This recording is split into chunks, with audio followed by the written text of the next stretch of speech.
আমি আছি টিএসসির যে চত্বর, সেই টিএসসি চত্বর। আপনারা কিন্তু জানেন যে কোঠা সংস্কার আন্দোলনে সাধারণ শিক্ষার্থীদের পাশাপাশি এখন কিন্তু রাজপথে আছে বাংলাদেশ ছাত্রলীগ। সেই ছাত্রলীগ কিন্তু আজকে তাদের নির্ধারিত যে একটা সমাবেশ, আজকে কিন্তু বিকেল ৩টায় কিন্তু সেই সমাবেশ ডেকেছিল।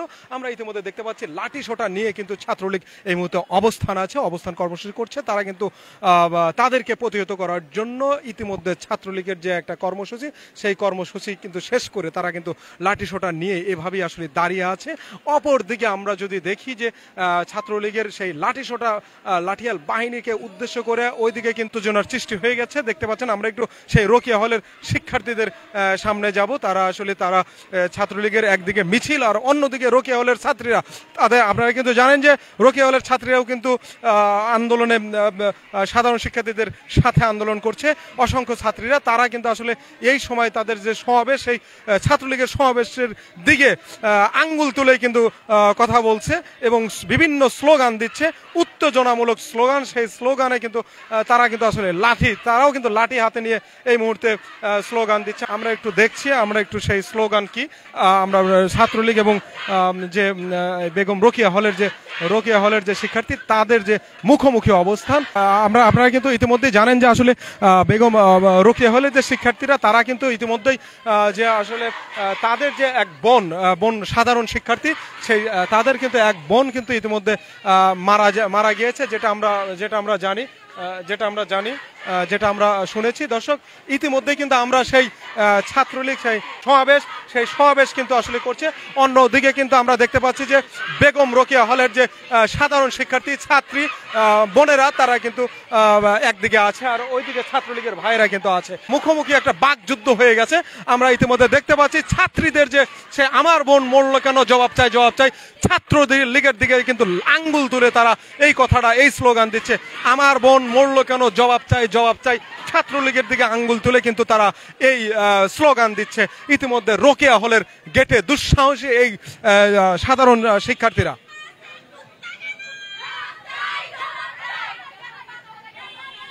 তারা কিন্তু আসলে বলছে যে বহিরাগত যে ছাত্রলীগের পাশাপাশি যে বহিরাগত ঢুকেছেন, তাদের কিন্তু উদ্দেশ্য করে বলছেন, ক্যাম্পাসে কুত্তা কেন, জবাব চাই।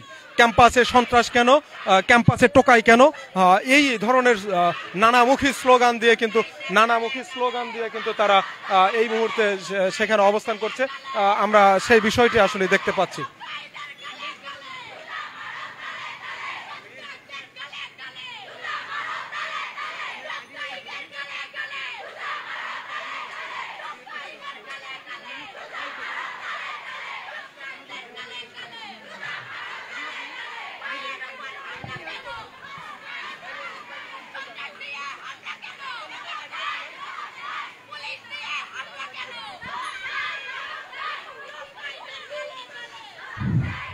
দর্শক, রোকেয়া হলে কিন্তু ইতিমধ্যে দেখতে পাচ্ছেন যে কঠিন বাকযুদ্ধ, এই বাকযুদ্ধ কিন্তু আসলে ছাত্রলীগের দিকে আসলে তাদের যে এই বাকযুদ্ধের তীর, সেই তীর কিন্তু আমরা দেখতে পাচ্ছি। একদিকে ছাত্রলীগের যে সমাবেশ, সেই সমাবেশ আমরা যদি আবারও একটু ঘুরে যদি আপনাদেরকে একটু দেখায় যে এখান থেকে সরাসরি আমরা যদি একটু সেই ছাত্রলীগের সমাবেশ দেখাই, একেবারে খুব কাছাকাছি কিন্তু ছাত্রলীগের সেই সমাবেশ। আমরা একটু সেই ছাত্রলীগের সমাবেশের দিকে যাচ্ছি। খুব ধরেন যে 10 থেকে 20 গজ সামনে ছাত্রলীগের কিন্তু সমাবেশ। ইতিমধ্যে আপনারা ছাত্রলীগের যে সেই সমাবেশ কিন্তু ইতিমধ্যে আলোচনা সভা কিন্তু শেষ হয়ে গেছে। এখন শান্তিপূর্ণভাবে ছাত্রলীগ কিন্তু এখানে বসে আছে। তারা কিন্তু লাঠি সোঁটা নিয়েই কিন্তু আসলে রাজপথে অবস্থান করছে। একদিকে ছাত্রলীগ, অপরদিকে কিন্তু বেগম রোকেয়া হলের শিক্ষার্থীরা আমরা ইতিমধ্যেই দেখতে পেয়েছি। দর্শক, এই ছাত্রলীগ কিন্তু আসলে দেখতে পাচ্ছেন যে সারা ঢাকা থেকে কিন্তু বিভিন্নভাবে তারা কিন্তু বিভিন্ন স্থান থেকে কিন্তু এসে তারা কিন্তু আজকের যে সমাবেশ, তারা কিন্তু আসলে লাঠি সোঁটা নিয়েই কিন্তু আসলে প্রতিহত করার জন্য সাধারণ শিক্ষার্থীদের বিরুদ্ধে রাজপথে অবস্থান করছে। ইতিমধ্যে দেখতে পাচ্ছেন যে ছাত্রলীগের যে সমাবেশ, সেই সমাবেশ কিন্তু শেষ। বেগম রোকেয়া হলের যে ছাত্রীরা যে স্লোগানটা দিচ্ছে, সেই স্লোগানে কিন্তু আসলে তারা দিকে তাকিয়ে কিন্তু তারা লাঠি নিয়ে দাঁড়িয়ে আছে। আমরা ইতিমধ্যে দেখতে পাচ্ছি ছাত্রলীগ এবং বেগম রোকেয়া হলের যে সাধারণ ছাত্রীরা, শিক্ষার্থীরা, তারা কিন্তু এখন বাকযুদ্ধে আমরা আরেকটি বিষয় জানিয়ে রাখি যে বিশ্ববিদ্যালয় প্রশাসন কর্তৃপক্ষ তারা কিন্তু ছাত্রলীগ এবং সাধারণ শিক্ষার্থীদের মাঝে এসে লাঠি সোঁটা নিয়ে গেছে। তারপরেও দেখতে পাচ্ছেন সবার হাতে হাতে কিন্তু লাঠি এবং আগ্নেয়াস্ত্র এবং হকি স্টিক, স্ট্যাম্প, মানে বোল্ট, এই বিষয়গুলো কিন্তু আমরা পর্যাপ্ত পরিমাণে দেখেছি। যদিও তারা 10-12 পিস আসলে লাঠি সোঁটা নিয়ে গেছে, যেটা দেখলাম সর্বোচ্চ 50 পিস, কিন্তু এখানে হাজার হাজার লাঠি সোঁটা নিয়ে এখনো পর্যন্ত কিন্তু উভয় পক্ষই ছাত্রলীগ এবং সাধারণ শিক্ষার্থীরা কিন্তু অবস্থান করছে।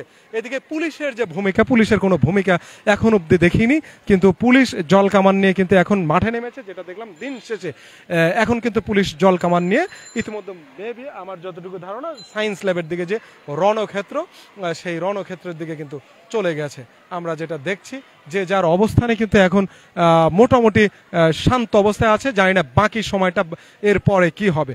আর সেই পরের নিউজগুলো, আপডেট খবরগুলো দেখানোর জন্য আমরা মাঠে আছি, মাঠে থাকবো। দৈনিক জবাবদিহির ফেসবুক অফিসিয়াল পেজের সাথে থাকুন, দেখতে থাকুন দৈনিক জবাবদিহির ইউটিউব এবং ফেসবুক চ্যানেল। দর্শক, ছাত্রলীগের কিছু কর্মী তারা কিন্তু এগিয়ে আসার চেষ্টা করলেও তারা কিন্তু আসলে যারা নেতৃস্থানীয় তারা কিন্তু আসলে বলছে না, গ্যাঞ্জাম করা যাবে না, সুশৃঙ্খলভাবে আজকের প্রোগ্রাম শেষ করে যেতে হবে আমাদেরকে। এটাই কিন্তু আসলে ছাত্রলীগের নেতাকর্মীদের নির্দেশনা, যেটা আমরা ইতিমধ্যেই দেখতে পাচ্ছি। এই স্লোগান কিন্তু শুরু হয়ে গেছে তাদের, জয় বাংলা জয় বঙ্গবন্ধু স্লোগানে কিন্তু মুখরিত।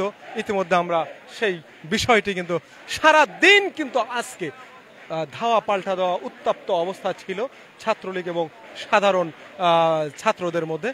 আমরা সেই বিষয়টি কিন্তু নিশ্চিত করেছি এবং আপনাদেরকে দেখানোর চেষ্টা করেছি। দর্শক।